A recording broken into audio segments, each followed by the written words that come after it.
South Africa's G20 presidency, challenged by notable no-shows. The G20 finance ministers and central bank governors meeting held in Cape Town, South Africa on Wednesday, February 26, began with a rocky start. Empty chairs where some of the world's most influential leaders should have been. The absence of key figures cast a shadow over South Africa's historic G20 presidency.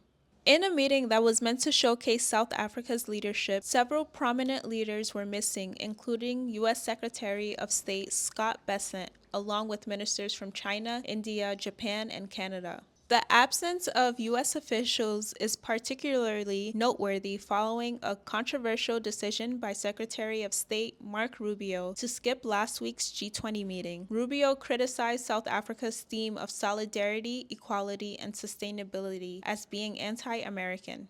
Dirk Willem Terwijl, director of the International Economic Development Group at ODI Global, highlights that the absence of key officials signals a weakening commitment to poverty reduction. He warns that this comes at a crucial time when international cooperation is more vital than ever, not just in the fight against poverty, but in tackling the broader challenges facing the global economy. South Africa, as the first African nation to hold the G20 presidency, hoped to use the summit as a platform to rally global support on critical issues, with a focus on climate change and debt relief for developing countries. However, with growing global trade and uncertainty and rising tensions over President Trump's new tariffs, analysts are warning that tightening global financing conditions and disruptions to international trade could have far-reaching consequences for nations like South Africa.